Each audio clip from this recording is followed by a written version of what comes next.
Hello, hello, hello. Welcome. Thank you for joining us. My name is Wisniewski, and I am the Executive Director of Art and Feminism, and I am based here in Baltimore, Maryland.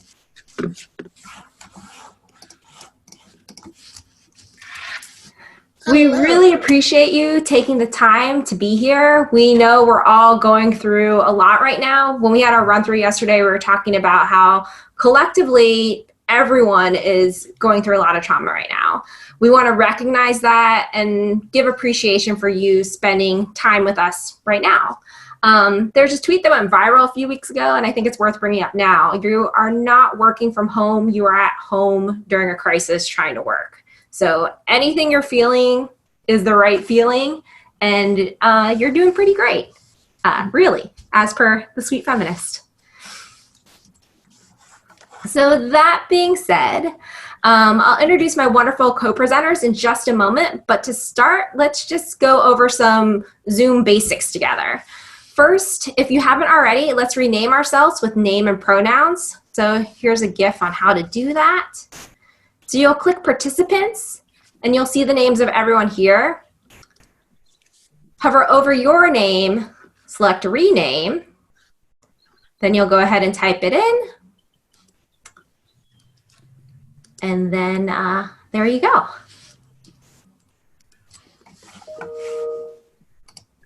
So just two more notes about Zoom in general is that you can adjust your view from grid or speaker view. It depends on what kind of device you're on, but for me, it's in the top right. And if your connection is a little choppy, you can try turning off your video. That sometimes helps in terms of bandwidth. Great. So now I want to invite my co-panelists to quickly introduce themselves. We'll each be going a little bit deeper into our work within this session. So let's start with Tyde-Courtney. Hello, everyone. I'm Tyde-Courtney. I am the Development Director of FORCE, Upsetting Rape Culture, based in Baltimore. I'm also the Founding Director of a holistic dance therapy program called Ballet After Dark. That's also based in Baltimore. And we provide a 9-month trauma-informed syllabus curriculum to survivors of trauma and any other type of disenfranchised individual, and I am very happy to be here. Pronouns are she and her. Thank you. Sean? Hi, I'm Sean Evans. I am one of the co-founders and co-lead organizers of Art and Feminism.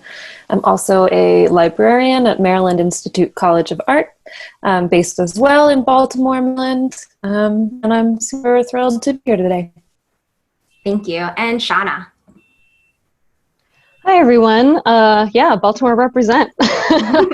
My name is Shawna Potter. I am the front person for a band called War on Women. I am the Baltimore chapter founder of Hollaback here in Baltimore, an anti-street harassment organization. I co-created the Safer Space program in Baltimore, where I actively train venues of all kinds to become safer spaces. And last year, I published this book on AK Press called Making Spaces Safer, a guide to giving harassment the boot wherever you work, play, and gather. So I'm excited to give you some concrete tips later. Great, thank you. So before we dive into the content, I want to say that please note that we do not have all the answers or the absolute blueprint for building safer spaces. We hope to share our experience and start having conversations with all of you on how we can arrive at solutions together. So I also want to note that this session will include discussion about harassment and trauma that may be triggering. For accessibility and for future use, I'm going to go ahead right now and drop into the chat a PDF of the slides. There you go. Great. So next we will go on to the agenda. So here is an outline of our time together today. The welcome agenda, we're there now. We'll do some meeting norms. We'll have some brief presentations from each of our panelists.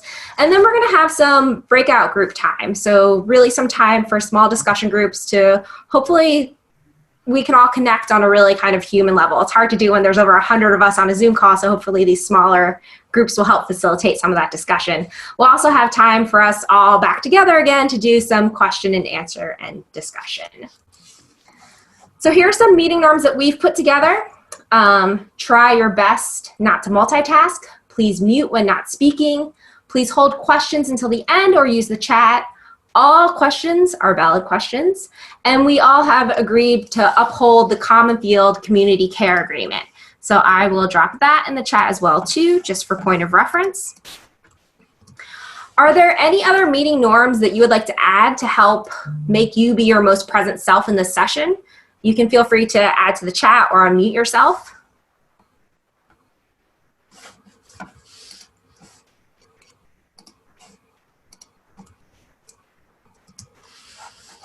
Okay, then we'll move on. Our last bit of housekeeping at Art and Feminism, we like to include our abbreviated Brave Friendly Space Agreement at the top of our events in both physical and digital spaces.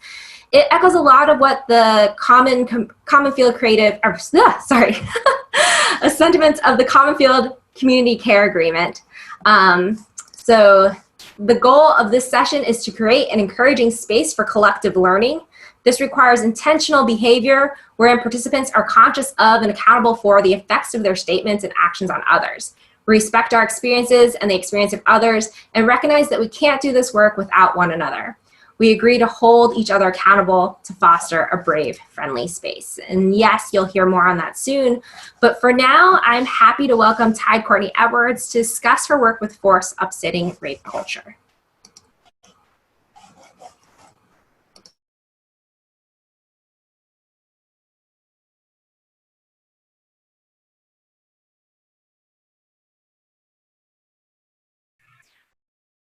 All right. Happy to be here, friends. Let's go ahead and get this up. Oh.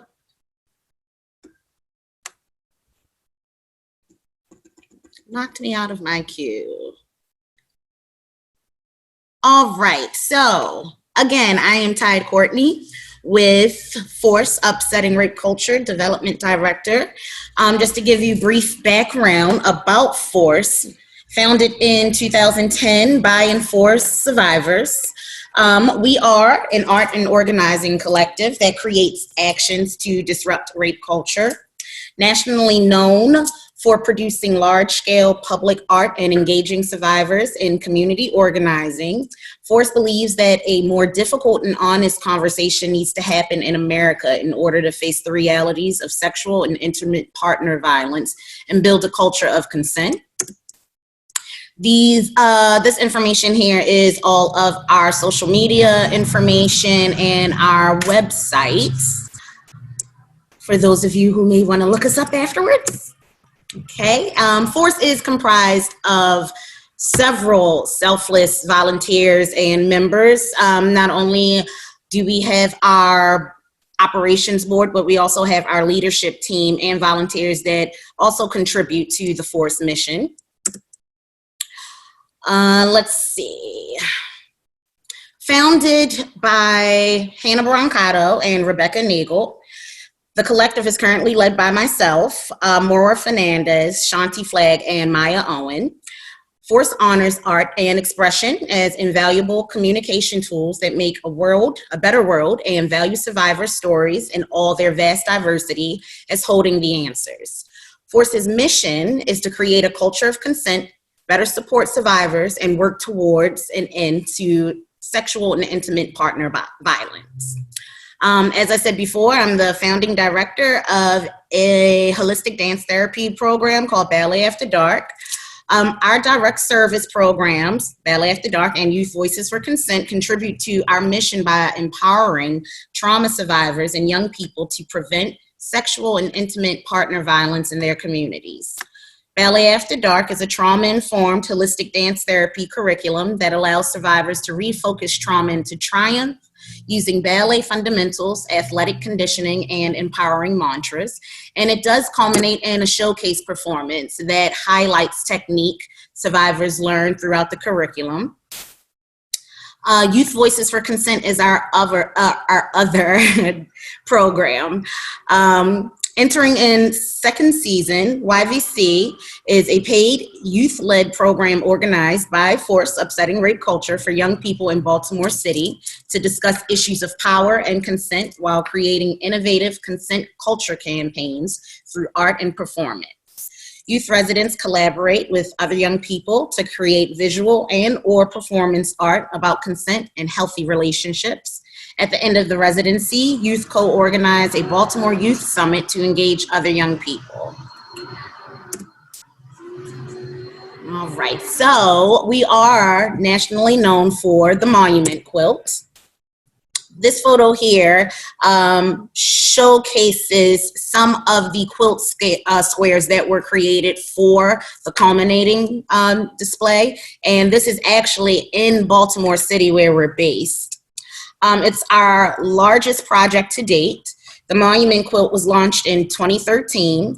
Over 6 years, Force collected nearly 3,000 quilt squares with messages of affirmation and stories from survivors to add to the project. We partnered with over 100 organizations across the US and Mexico to organize 50 quilt displays in 33 different cities, including 10 displays in our hometown of Baltimore. And May 31st through June 2nd, 2019, the quilt was on display at the National Mall in Washington, D.C. Over 50,000 people saw the Monument Quilt and hundreds of thousands of people interacted with it online. So today, as part of our talk, I'm going to be speaking on creating healthy emotional safe spaces in, excuse me, in your organization. And as Kira said before, we do not have all of the answers, but these are a few of the tips and tricks that we've come to rely on that help keep everyone accountable for actions. So organizational structure. Let's see, we've got collective versus nonprofit. A collective system is an organization or association typically composed of trade persons or professionals in the same or related fields of endeavor, which pool resources, share information, or provide other benefits for their members. Our collective is comprised of artists of various platforms and mediums, ranging from visual to performing arts. A nonprofit organization, also known as non-business entity, not-for-profit organization, or nonprofit institution, is an organization dedicated to furthering a particular social cause or advocating for a shared point of view. Just to give you a brief breakdown of the difference. So there are pros and cons to every type of structure. The benefits of a collective. As mentioned before, we are an art and organizing collective that creates actions to disrupt rape culture. Being part of a collective means shared responsibility amongst the staff. The beauty of a collective is the shared responsibility, but when it comes to the hard decisions, how do you remain neutral? In collaboration, we commit to doing the hard work as a team and honoring the group process. We seek to be inclusive of and open to new ideas, knowing we learn and grow from each other.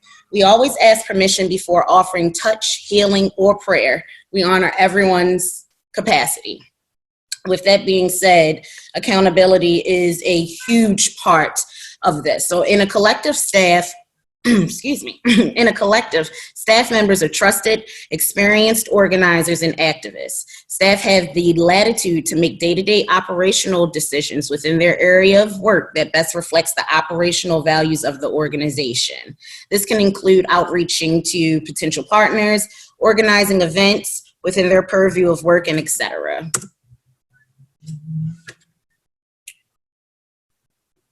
Our accountability process is grounded in the belief that we must hold hope that change is possible for ourselves and others. For the process to affect change, it is necessary that all parties feel their boundaries and safety will be respected in the practices described below. Step 1. The individual is encouraged to reach out to the person and schedule a time to talk about the harm. This includes naming the harm caused, discuss the impact, requests for transformation, identify tools to support the person being asked to shift behaviors, identify support person if needed, schedule follow-up, celebration of change, acknowledgement of bravery for stepping forward for the person who was harmed. It is important to let the person who has caused harm know why a meeting is being scheduled with them. The member initiating the meeting may bring a supporter with them. That's step 2. This can be a mediated conversation by another staff member or board member. This includes naming the harm caused, discuss the impact, request for transformation, identify tools to support the person being asked to shift behaviors, schedule follow-up, celebration of change by support for person who caused harm, acknowledgement of bravery for stepping forward for person who was harmed. And our final step, if a behavior doesn't change or is in direct contradiction of the collective values, an all-staff circle may be called, mediated by an external facilitating transformative justice. This can include operations, governance, and culture and wellness members or designated proxies. So those are just a few of the accountability structures that we have in place here within FORCE that have worked out really well for us. And I'm excited to share some of that with you guys.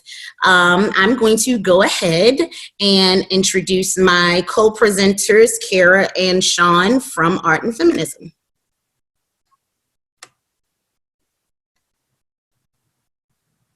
Great, thank you. Kara, I'm going to jump in if that's okay. I'm going to share my screen. I'm Shawna Evans from Art and Feminism, she, her pronouns. Just briefly, I want to note that my internet connection is not great today. So in this strange world we find ourselves in, please let me know in the chat if you can't hear me. And worst case scenario, Kira can jump in for me. So I'm going to go ahead and share my screen.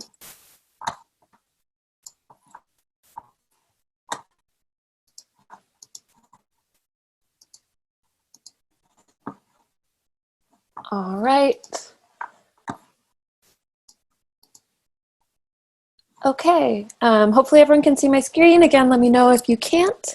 Hi everyone. Again, I just want to echo Kira and say thank you for joining us today in this virtual space. Just double checking, great. And we're going to actually start our section with a poll because we're going to be talking about safe space agreements, brave space agreements, friendly space agreements. They have many kind of names. And we just want to get a sense of the lay of the land. So a poll should have popped up for you as it did for me. And the question is just how many of you have some sort of brave space agreement in your workplace? And the answers are yes, no, we're working on one. I'm not sure if we do or not. So I'll just give it a minute for everyone to it's fun to watch people vote.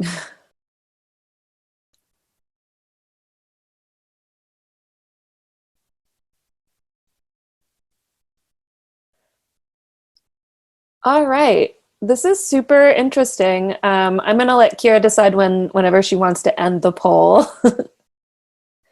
So yeah, with 155 votes, we have about 20% of folks with some sort of brave space agreement, 50% without, 14% that are working on one, and 23% that aren't sure.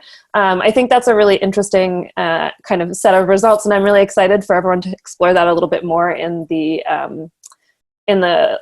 breakout groups and in our Q&A as well. So I'm going to start by zooming out a little bit first to just talk about what Art and Feminism does generally. We are an intersectional feminist nonprofit organization that directly addresses the information gaps around gender, feminism, and the arts on the internet. Our work is really centered on building an equitable global community that strives to close gaps in content and editorial representation on Wikipedia. So this ensures that the history of our lives and work are accessible and accurate. Because obviously with Wikipedia being the 7th most visited site in the world, absences in information there echo throughout the internet. Over the past 7 years, we've been building a global community that, so that each spring in the month of March, we typically have edit-a-thons around the world to address these gaps. So since 2014, as you can see on screen here, over 14,000 people at more than 1,100 events around the world have participated in our edit-a-thons, and this has resulted in the creation or improvement of over 58,000 articles on Wikipedia. So that's a little bit about art and feminism, but then the question is kind of like, why this topic, right? So Art and Feminism is a global organization, as you can see on the screen here, which shows our regional ambassadors from all over the world. And truly, we think that our global online community is our greatest strength. It's what makes us a truly intersectional feminist organization, but it also makes dealing with incidents of harassment across language and cultural barriers particularly complex. Organizers and attendees have experienced many different kinds of on and off wiki harassment over the years, and like many, we're always navigating the various ways to handle the reality of doing feminist work on the internet. So last year, I had the privilege of attending Common Field Convening in Philadelphia, and I asked a question during a presentation about developing safe space agreements because we were already kind of actively thinking through these issues at the time. So imagine my surprise when another attendee cited our Safe Brave Space Agreement as a good example to follow. And I don't tell you the story to toot our own horn or to diminish the work of the people that have been working on it, but rather because I think this work really takes place in living documents, and these living documents are always community built. So this workshop was really born out of the idea that we are all working on these issues in our own communities. And what better way to ensure that we're being thoughtful, equitable, and accessible in our approaches than to kind of share those experiences with each other. So to give a little history of our current Safe Brave Space Agreement, in 2018, our then director, Mackenzie Mack, collaborated with a regional ambassador, Amanda Meeks, to review and update our kind of nascent safe space agreement that we'd been working with. Mackenzie was already doing extensive work in anti-oppression training, and Amanda is also very experienced in that and had recently authored a zine on developing brave spaces through a feminist ethic of care. So together, they fleshed out the few bullet points we'd put together and aggregated some more resources. They looked to organizations and organizers that had powerful anti-oppressive frameworks within their communities. So these included folks like FemTechNet, Allied Media Projects, Adrienne Marie Brown, Rooted in Rights, Ideas for Ears, and the Queer Futures Collective. Once they kind of started an initial draft, it was then shared with and edited by the global community, which made it a truly kind of collaborative, collective, and intersectional global effort. And I also want to take a moment here to shout out the amazing Mackenzie and Amanda. On this slide, you can find a link to purchase Amanda's zine, and I believe Kira's also going to throw that in the chat as well. But Amanda did tell me to mention that if the cost is prohibitive to you, please feel free to contact her for a PDF copy. You can also find a link to Mackenzie's website where you can attend their workshops or book them to work directly with your organization. And I highly recommend these two folks and all of their resources for anyone who's invested in starting this work. So as I mentioned, we knew that just creating a policy was really step one, and now we really needed to think about how to put that policy into practice. We at Art and Feminism live by the sentiment expressed in this needlepoint that my dear friend Katie made for me, that feminism isn't just something you are, it's something you do. And so with that, I am going to turn it over to Kira to talk a little bit more about the doing of feminism. Thanks, Sean. Mm-hmm. Great. So as Sean was talking about, right now, Art and Feminism is working on building out the various parts of our agreement. And honestly, will probably always be, kind of as Sean was saying, it's a living document. So just want to say, though, also reflecting on the poll, that no matter where you are in this process, you're in the right place. And to quote the incredible Adrienne Marie Brown, you have to move at the speed of trust. So I'm going to share in the chat right now a link to our Brave Space agreement. And next, I'm going to briefly go over a few places where we're currently digging in. So we're working on centering accessibility, confronting harassment and reducing harm, and make your support team visible, and then embrace your mistakes and move forward. So starting with centering accessibility, reading directly from our agreement, assume people with disabilities will attend your event even if they have not made you aware of their disability, and know that they are stakeholders in your event. So in response to COVID-19, for example, we realized that we had, as an organization, a lot of experience running online events, and that we could share that experience. And kind of taking a hat tip from Common Field's collaborative guide, we started a collaborative guide as well to virtual meetings. So I'm going to share a link to that as well. In doing this, though, we realized that we needed to center accessibility even more. So what we did is we made a separate collaborative document, also going to share that, that includes accessibility considerations. Things like virtual meetings are a skill, and considering language when you're working with a global audience. This list does not include every consideration, and we invite you to add to this document accordingly. And in the same thread of the ethos of the session, together we can strive for safe, friendly, and accessible space for all. So unfortunately, as you might imagine, our community has been a victim to various forms of harassment. And this ranges from being somewhat more passive when a wiki editor's work is being questioned about the notoriety of an article they created. And unfortunately, there's been cases where it's escalated to personal and direct harassment. So in line with the 2 bullet points in our agreement, confronting harassment and reducing harm, and making our support and safety team visible, in November of 2019, the Art and Feminism leadership established an anti-harassment working group to develop policies, procedures, and tools to handle and prevent the on and off wiki harassment that has been experienced by our editors and organizers involved with the campaign over the years. The group is comprised of 4 members within our leadership. Some of them are on the call now, so hi. Amber Burson in Montreal, Mohammed Sadat Abdoulaye in Accra, Richard Naipaul in New York City, and it's headed by Melissa Tamani in Lima. The group is just barely 6 months old, and they've already done a tremendous amount of work. They drafted internal protocols to handle harassment reports and established a dedicated email to receive reports. And in February, this group released the Art and Feminism Toolkit for Security on Wikipedia. They hosted an online session to introduce the new material to our community, and just 2 weeks ago, they hosted a session on articles marked for deletion. All of this work may sound very specific, and that's because it is. In our experience, for things to be effective, they need to be specific. So you know your community best and its needs. And if you don't know or you're unsure, ask your community. You may notice that this says version 1 because we recognize that this is still a work in progress and always will be.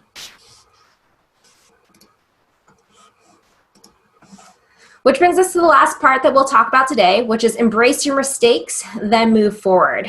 To quote the agreement again, we are all learning and unlearning. We will make mistakes. When we do, it is our responsibility to admit, correct, and repair the harm. Embracing our mistakes cannot be done in the spirit of defensiveness. A personal MO that I have with everything I do, really, and I say it to my team all the time, is that we're always trying to do better, and we're not always going to get it right. And again, directly from our agreement, remember that our communities are only brave and accountable so long as we're willing to hold each other accountable for our actions, and we're willing to be held accountable when we make mistakes. Conflict is a natural part of this process. We're here to make progress, not to be perfect. So an example here of where we're actively looking for support right now outside of our leadership team is getting some training with a restorative justice lens around conflict resolution, both internally and externally. We're currently talking to some facilitators about this type of training and would love to learn more. If you or someone you know has expertise in this area, please get in touch. So before we hand things off to Shawna to do a basic recap or a TLDR, having Brave Friendly Space is a Brave Friendly Space policy is a great first step, but then it's time to do the work to make it meaningful. And here's a quote that's a slight variation on a saying you're probably familiar with that I first heard from Vivian M. May, who's a professor and director at Syracuse University. So not to be ableist, but if we're going to talk the talk, we need to walk the walk. And with that, I'm happy to welcome Shawna Potter to the virtual stage. Thank you. Thank you so much. I'm going to share my screen, if that's all right. So one, shout out to everybody wearing their pajamas still. You are here. It is valid. And also shout out to everybody that wanted to snazz it up a little bit, Kira included, to make you feel normal. I get it. I'm just in the pajama mode personally. So my awesome co-presenters are talking a lot about structural stuff, organizational stuff, global stuff, points of view regarding safer spaces. And so what I like to do is get super specific about how you can actually make your space safer for your patrons and attendees. Because sometimes that's harder, because it can involve having a conflict potentially with a stranger or a supporter, a donor, right? So I want to dig into that. We're going to start by just acknowledging that it might not feel like you're ever going to go into public space again, like we're ever going to gather again, but we will, and it might not look like it did before, but we will get back together again.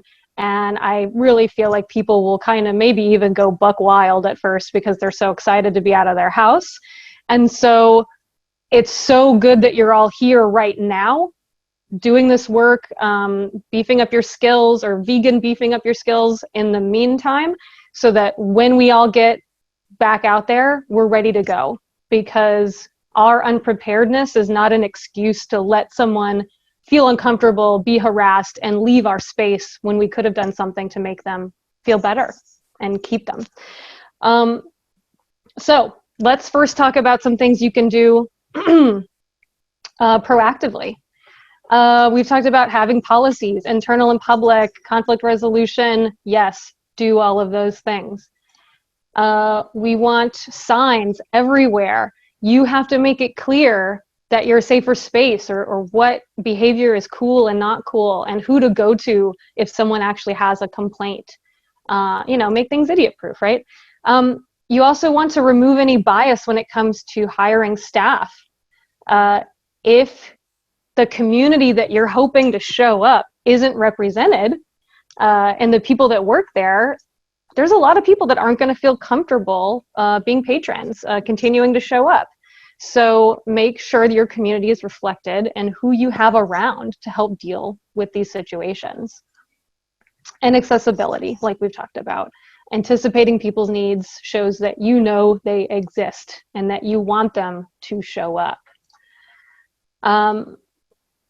So let's say, before we get super specific, let's say either in public or in your space, you're just not quite sure if something's going on and someone's actually being harassed. Are they actually uncomfortable? And is there anything you can do? Well, as part of the proactive things you can do, you can make sure to catch harassment before it happens almost, and before it escalates into something more aggressive and violent.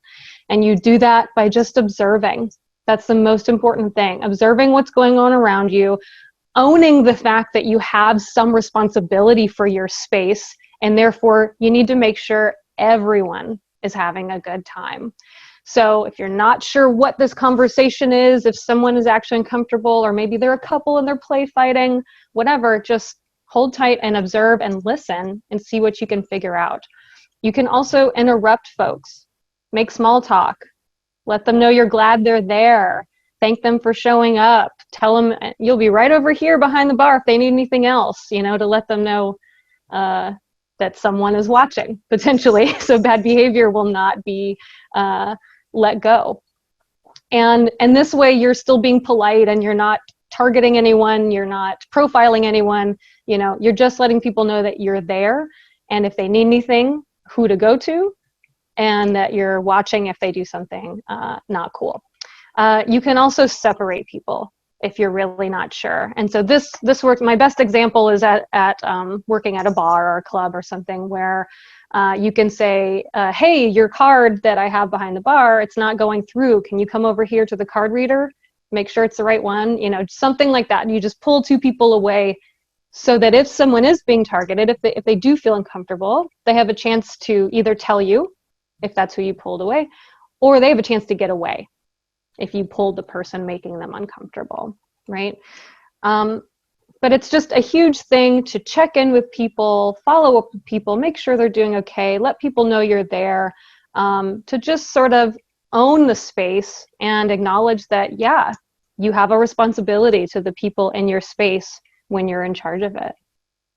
Okay, so before we get to what you actually say, if someone says I was harassed, we're going to go over some foundational skills first. And that first one is listening, using active listening skills. And that is hard to acknowledge on Zoom. But I see so many faces. I see lots of gentle head nodding and some sort of eye contact to some camera somewhere. I'll take it in this situation. So that's what it means in real life too. It means not speaking, right? It means actually listening, gentle eye contact, head nods. And it also, another good skill is mirroring language. So if I were to come to you and say, hey, I'm sorry to bother you, but this person keeps following me around. It's kind of creeping me out. I just wanted to let someone know. You would probably want to say, oh, I'm so sorry about that. That's definitely not cool. And it goes against our safer space policy, which you already have. Yeah.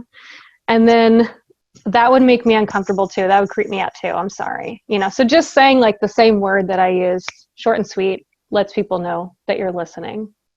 And if you feel like I'm going really fast, I agree. I usually do these trainings. It can take up to 2 hours. So I'm going to breeze through some stuff, and I'm happy to answer questions at the end. But just so you know, I get you. You want to avoid victim blaming language when you're talking with people that were harassed. You want to use grounding techniques if they're in crisis. And then you're going to give them 3 options. So let's dig into that stuff. How do we avoid victim blaming people? It can be hard. Even if we think we're super cool, super woke, and we would never do that, we still live in a society and we're bombarded by victim blaming messages that diminish marginalized people in general, right? Because if we don't have to pay attention to their concerns, we don't have to actually address the problems that created them. So it can be hard to undo those lessons, but we have to work on it. So that means that when you are responsible and representing a space, whatever position you are, volunteering, working there, in charge of it, curating it, whatever, you're not an investigator. You actually don't have to find out every single detail of a situation to ensure that someone can feel more comfortable and can stick around and continue having a good night in your space. But what you do want to do is ask them if they're okay. How can you help? Can you call someone? Do you need medical attention right now? And the big one that you'll probably use the most often is just, do you feel comfortable telling me what happened, or who did this, or who said that, or whatever? Just ask if they feel comfortable continuing to share. In the moment, giving people control is really, really important because they just went through something, a potentially very disempowering situation. And so it's important that you give them control, give them some choices, and let them know it's in their court and that you're there to assist. And in a reasonable capacity, right? In a way that makes sense that you actually have control over too. But you want to give them those options. Now, sometimes someone is so upset after experiencing harassment that they actually might be in crisis mode. And I like to specify that someone can be in crisis after any traumatic event, right? This can happen after a car crash. It can happen if you've been mugged or your bike stolen, right? It can happen. It happened to me yesterday, just existing in a pandemic. It was hard to get through the day.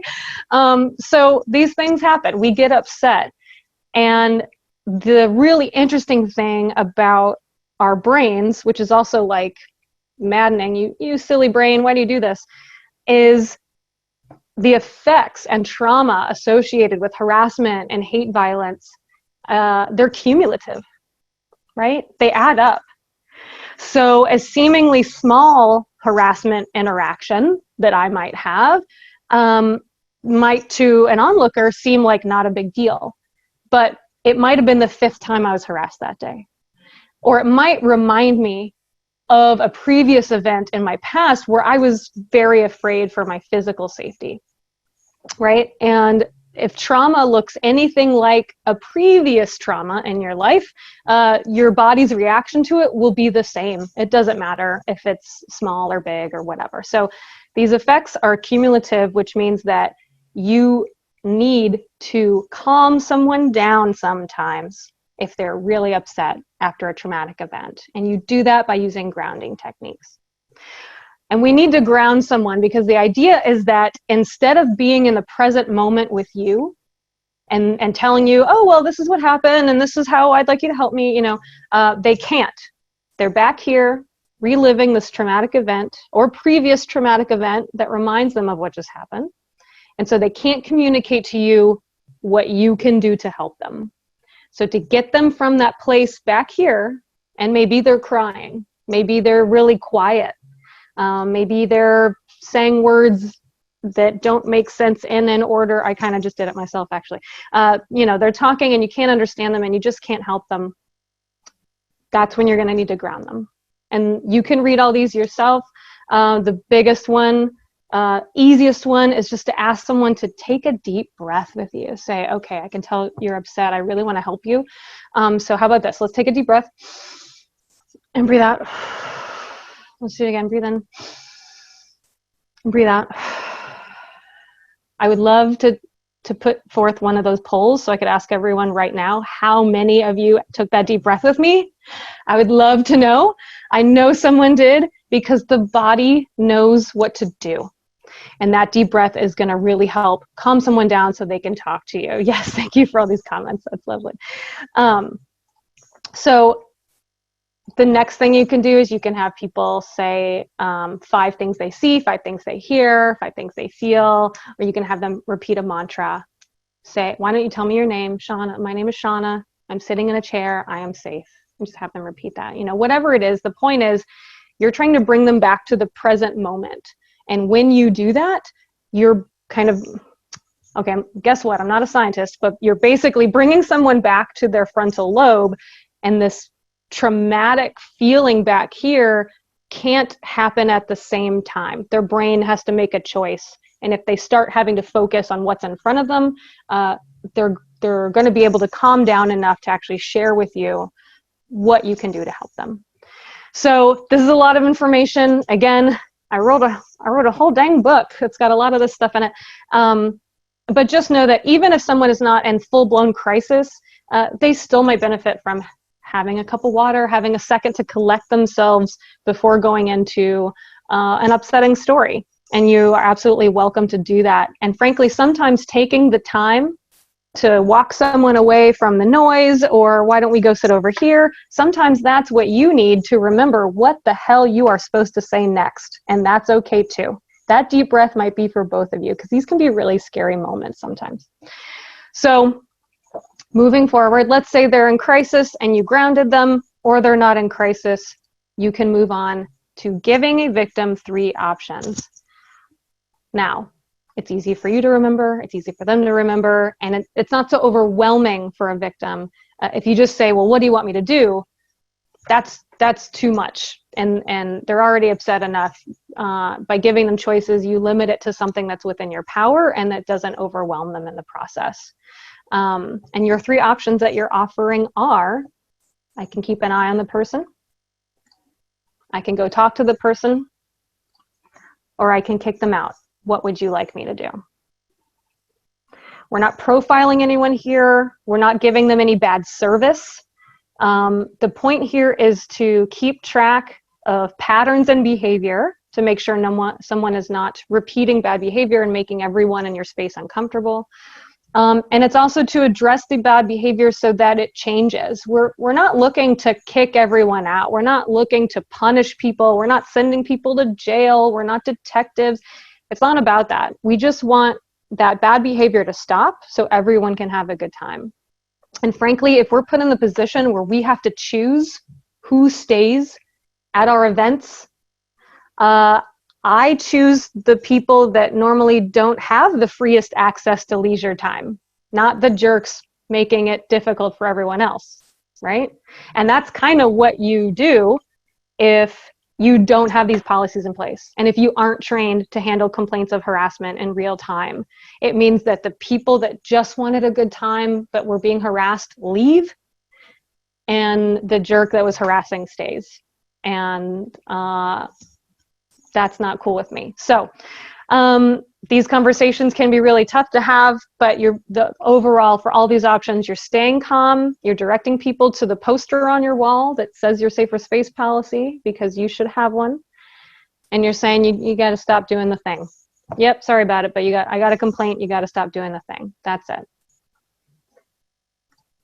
So to recap, in the moment, if someone approaches you and says, hey, I was just harassed, which of course they might not use that exact wording, right? But if they say I was just harassed, you're going to validate their feelings, tell them you're so sorry that happened to them. That's against your safer space policy. You're going to avoid victim blaming language. You're going to ground them if they're in crisis. And then you're going to say, but here's what I can do. I can keep an eye out, I can talk to them, or I can kick them out. What would you like me to do? Depending on their choice, you're going to either inform a teammate or inform them and get them as backup so that you're not alone. Of course, you're going in calm. It's not two people flanking someone in an aggressive way, but you're just letting people know what's going on. Then follow through with what you committed to doing, and then end by checking in with that victim, let them know how it went, and let them know if there's anything else they need to come find you for the rest of the night. Now, I would love to talk so much more about all of these things, but since I can't, I will instead just tell you everything else that my book covers. So many things. So please, if you are going to order this book, order it from your local bookstore or order it from akpress.org, which is a collective-run independent bookseller. Yeah, I think that's it. Anyway, good luck out there, and I'm available for one-on-one trainings if you want to dig into this more, and I'll be in the Q&A for sure. Thanks so much, Shawna. I went ahead and placed a link for the AK Press version of this book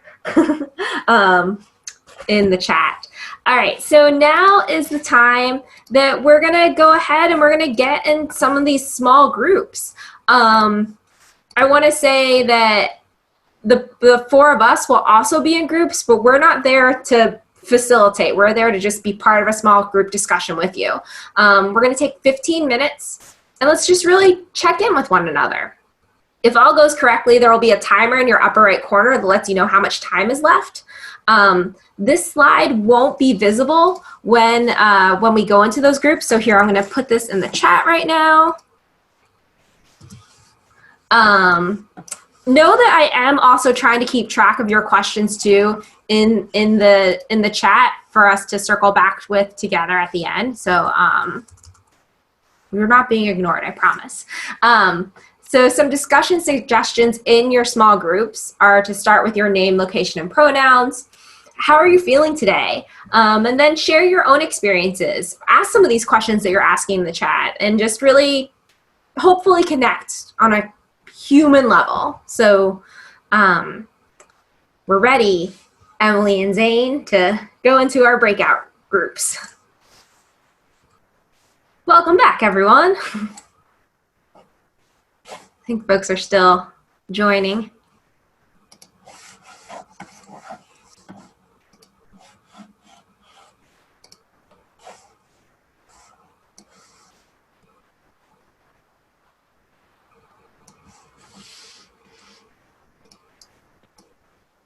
Hi, Kira.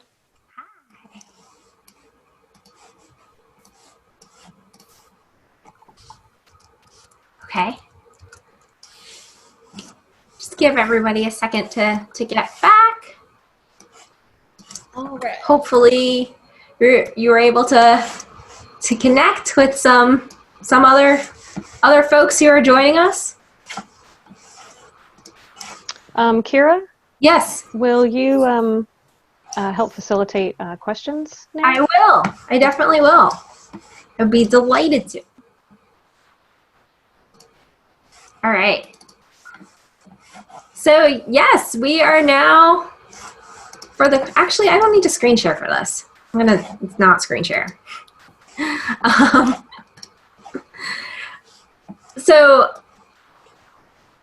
I'd love to hear, I do have a couple of the questions, so I'll start with these that I've been pulling out of the chat, and then we can open it up a little bit wider. So one of the first questions that I saw in the chat was for Tyde-Courtney during your presentation. Can you describe the celebration of change?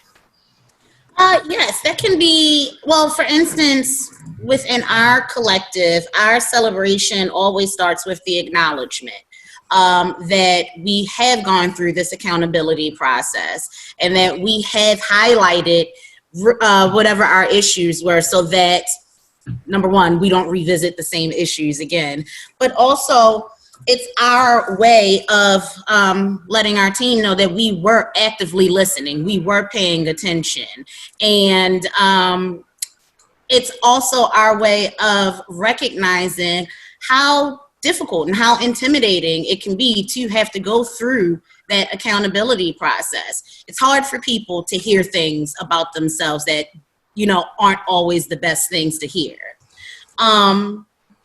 We keep it simple with wine.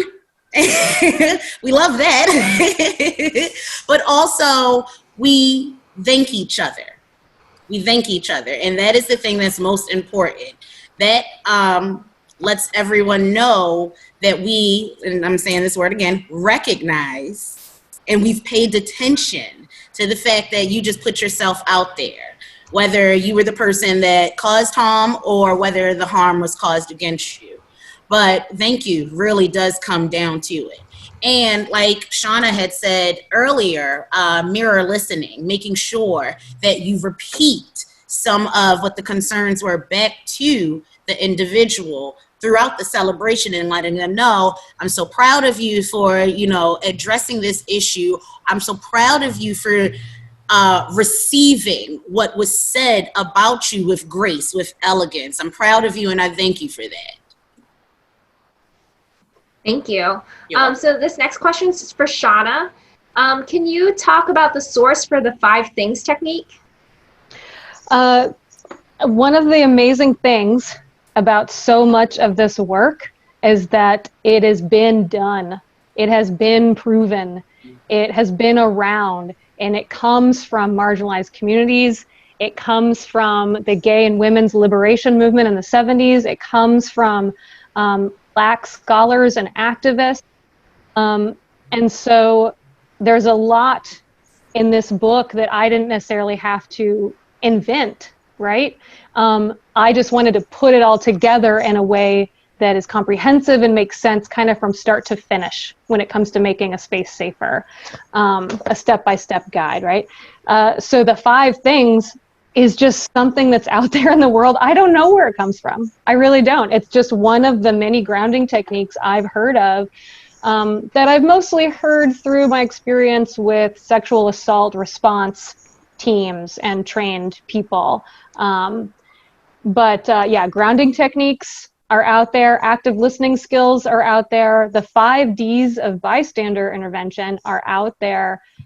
Restorative justice, it's out there. The 3 options, I did co-create that trademark. not really, but and that's in here for sure. But yeah, anything that you're needing that's out there. Luckily, you don't have to reinvent the wheel. Even policies and example tweets and poster designs and wording that you can use it's out there. And so don't let the stress of coming up with a policy or a poster prevent you from doing it. Copy and paste your favorite stuff. If you're totally lifting it, try to give it credit, obviously. But you know, work out what works for you and your group and your space, and use that. Great. And maybe I'll just add to that with something, Kara. I don't remember if you said this. I've had too much coffee and too many Cadbury mini eggs. But I think one of the things that we wanted to highlight in having this presentation be a group of Baltimore-based organizations is the ways in which there are people doing this work like nationally, but also locally as well. So, you know, I've talked to folks at Force for a very long time about like organizational structure and things like that, because we're actively thinking those things through, right? And Shawna was already doing this work before we all met each other. So there are lots of places that you can go and try and find this work already happening in your communities. Yeah, no, thank you for that, Sean. So a question that I'm going a little out of order, but here we are. So a question that just came in is, one of the questions I have is from also working in transformative justice. How do y'all deal with community attachments to punishment, exclusion over healing, and people's capacity to learn? Anyone who wants to take that. Yikes. It's a great question. It is a great question.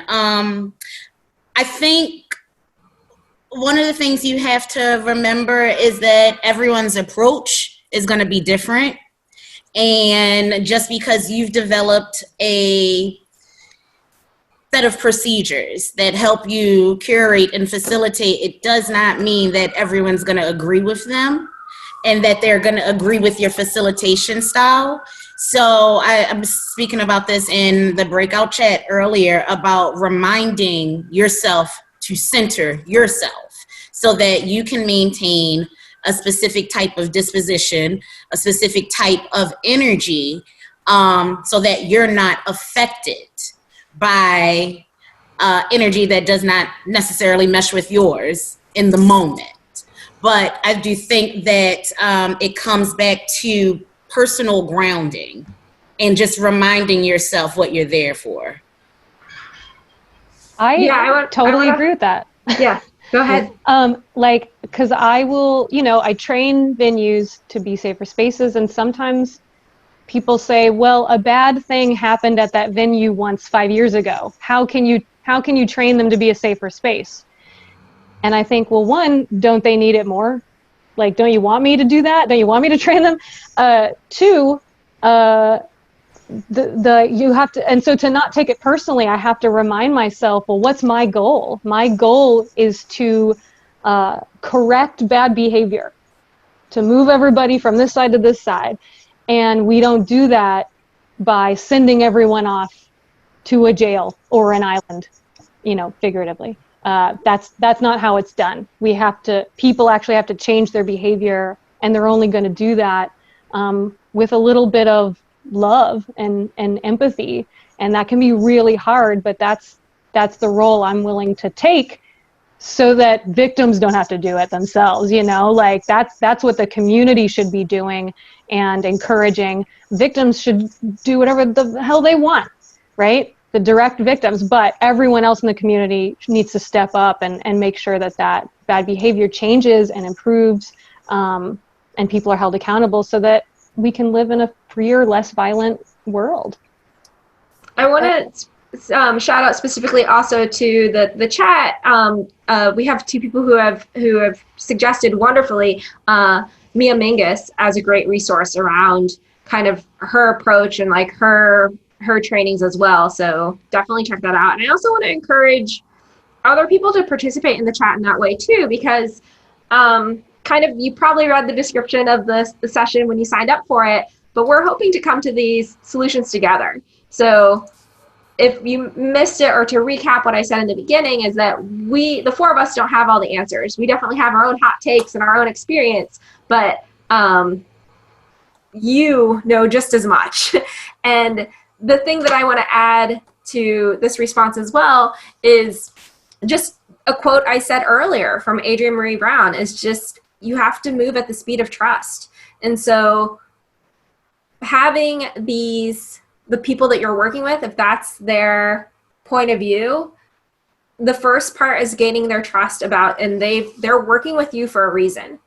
They came to you for a reason, and just like working on that relationship and that trust, you can hopefully help bring them to a place of not just sending everyone to, punishing them to an island or to jail or incarceration and other solutions that aren't really so restorative. Yes, there's all sorts of great names that are happening here. So a question is, can we shift from using the term victim to survivor? Great point. Yes, I can address that. I do often default to the word victim because in my work, I'm often not addressing the most egregious side of gender-based violence.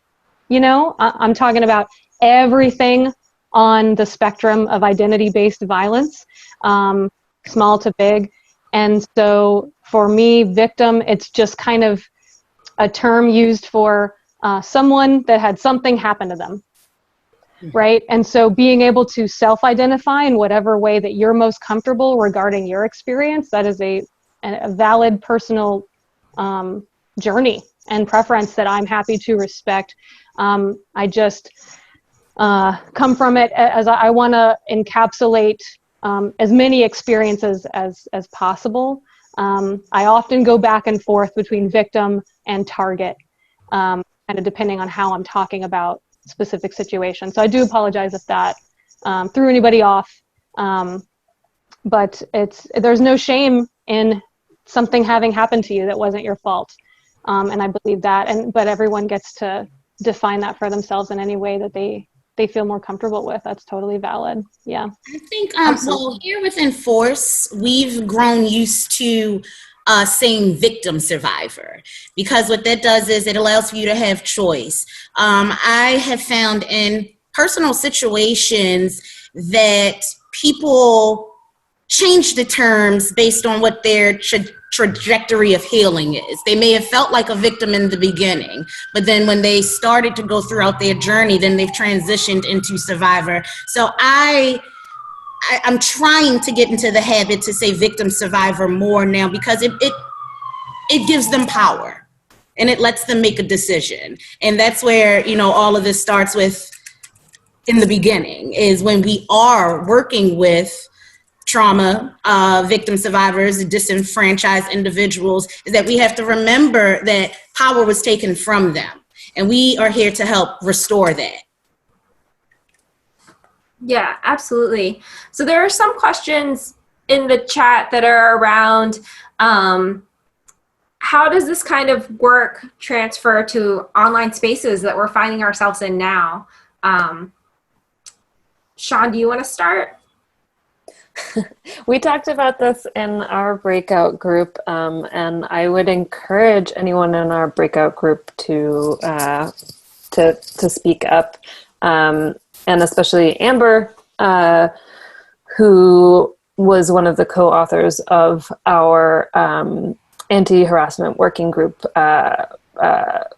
Why am I blanking on it? The tools, the safety kit for working on Wikipedia, which is very specific to wiki work, which is different than general social media. But yeah, I wanted to see if Amber, you had anything you wanted to add to that. I mean, the toolkit we devised was really for working with a set of parameters, and my questions were, how do we move to a variety of tools, and how do we get consent that we're all working in the same way, or how do we confirm that we're all working in the same way? And I don't have any answers at all. I just have more questions. Also, I'm not turning on my video because my children are running around my house naked, and I'm not going to share that with all of you. But so thank you for those of you that are nodding, and like maybe this has happened to you on another call. But I just, I don't have any answers for how we can make it safer. I just have questions. I'm sorry. And I think asking all these questions, it's really helpful. Here's a straightforward question, though, that I can answer, or maybe Emily or Zane can jump in and answer. When will the video become available of this session? And I have a related question that is a very librarian question. But in terms of the chat, as far as I understand, chat logs are not saved with Zoom videos, but I do think there's something worthwhile in all of the wonderful suggestions that folks have been putting out there and putting together. So I wonder if there's a way to save some of that. Yes, we can definitely try to save some of the chat before the meeting closes. And then as far as the video being available, that will be after the entire convening, and it will be posted up on our website. Great. Thanks so much, Emily. Yeah. So here is a question that came up during Shawna's part, and I want to thank Angelique for jumping in with a response. But going to the grounding exercises, do you tell the person that you're talking to that, like, can we do some grounding exercises? Or what do you do when you start that process? Yeah, because if we just dive into, hi, hello, I'm upset about something and you work here, so can you help me? Okay, cool, you're going to need to take a breath. Yeah, we don't want to patronize anyone. We don't want to make them feel silly. We don't want to be a jerk ourselves. So it is good practice to, again, take a moment and observe and use your best judgment. Are they actually in crisis? Right? Because if I can cry and tell you what's wrong and how you can help me through the crying, I'm not in crisis. Okay? So I might not need a grounding technique in that moment. I just need you to help me out. But if I'm not able to communicate with you effectively, then you can say, you know what? It's really loud here. Let's step away. And do you mind if we take a couple deep breaths together? But just asking for consent. Do you mind if we do this? Or I'd love to take a couple deep breaths. But straight up saying, you look upset. Why don't you breathe? Then we're not doing that, obviously. That's my best jerk voice. But, we just want to be polite. And the thing that I try to tell venues that I train is just remember you're a team, right? Like, not everyone is good at talking to people that are upset. Just like not everyone is good at confronting someone who's being really defensive about their behavior. I am on the short side. If I had to confront someone that was very tall, I wouldn't feel comfortable. And even though I know exactly what to say, I might still grab somebody else that's a little bit more balanced with the person that I need to talk to, right? And so if you're just like, you know what, I know what I'm supposed to say to a victim, but I sound like a robot when I do it. I just can't sound natural. Tap out, get somebody else. And the way you do that is, again, you're always keeping the person informed of what's happening. So you say, Kira, I'm so sorry that that's happening to you. I am going to go ahead and grab Sean, and she's going to help you through this. And can you stay right here for me while I go grab her? And she's going to be right over, okay? I'm letting her know everything about the process, what is going to happen and when, so that she can be like, okay, and she can expect Sean to come over and say, how can I help you? And have that actual understanding voice. So yeah, it can be weird, but the more you practice it, which I wish we could all do role-playing exercises right now, the more you practice these conversations, the easier they are. And, just skill share with each other and your team. Ask, how have you dealt with this in the past? How would you say this to somebody? And it gets easier and easier. I think that when it comes to grounding exercises, announcements, at least for what I do with Ballet After Dark, announcements are necessary. I think what it does is to help set the tone for the safe space.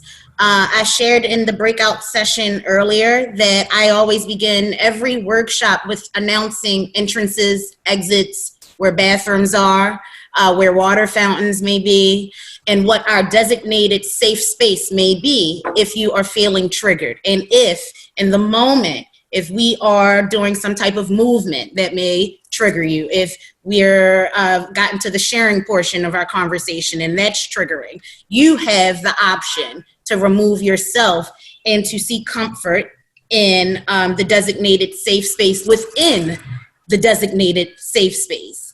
One of the things that I've also noticed is that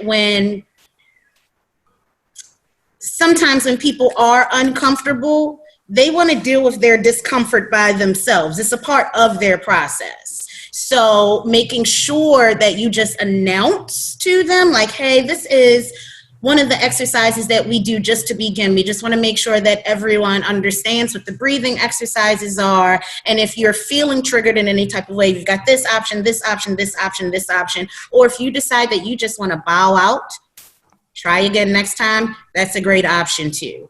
But I personally like to start everything with grounding, because what it does is it reminds myself, and it also reminds participants of their foundation, of their roots, of stability that they may have lost. It gently allows for them to reconnect with it, especially when you associate rooted chakras and rooted behavior to it, and how learning how to ground yourself and to stand in the moment actually helps with power restoration. I think that it makes it a little easier for everyone to participate in the grounding exercise. If you give context with it, that's just my opinion.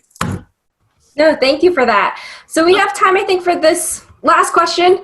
I don't know how hard of a cutoff time is, but we also want to be respectful of everyone's time. It's a bigger question, so let's try to answer it real quickly. Are there suggestions for introducing transformative justice type processes to workplaces that are really unfamiliar with this?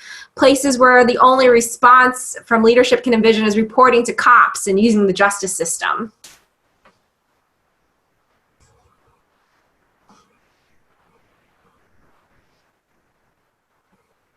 It's a big question to try to answer. And I'm sorry, can you ask one more time? I just want to make sure I got it. Sure. Are there suggestions for introducing transformative justice type processes to workplaces that are really unfamiliar, where they usually just use the justice system or call the cops as kind of the MO? I'll speak quickly. I'm sure Sean and Tyde-Courtney have great suggestions too.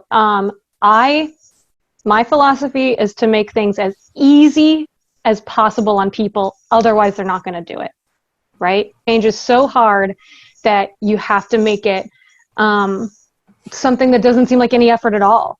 And so in my experience, what that would mean is presenting your workplace with a list of transformative justice options, right?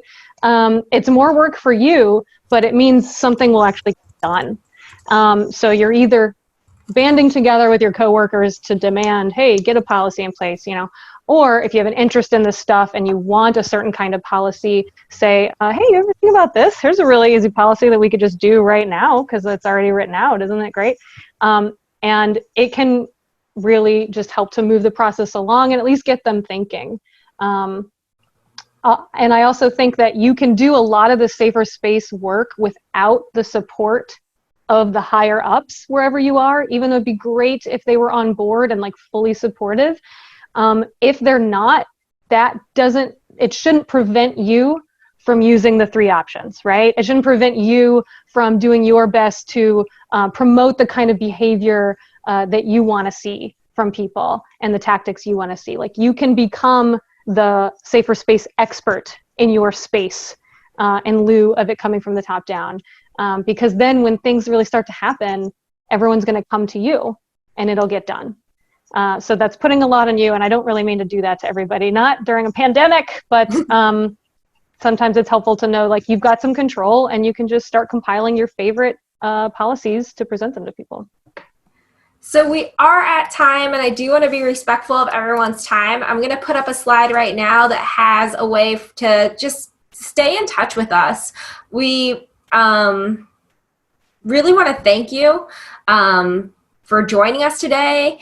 And I want to request that you humor us with one last closing exercise. So if you can open your chat and make sure you're not sending to everyone, or make sure you're not sending privately, but to everyone. So I'm going to ask a question, and then we're all going to press enter at the same time. So get your chat open. Make sure you're sending to everyone.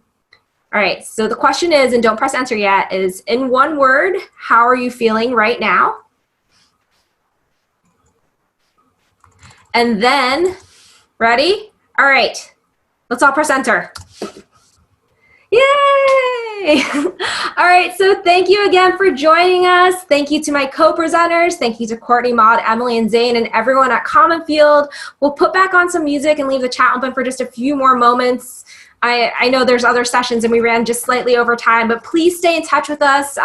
Enjoy the rest of the conference and take care. Bye, friends. Bye, everyone. Thank you so much. Thank you. Thank you so much. Thank you. This was great. Good. Thank you.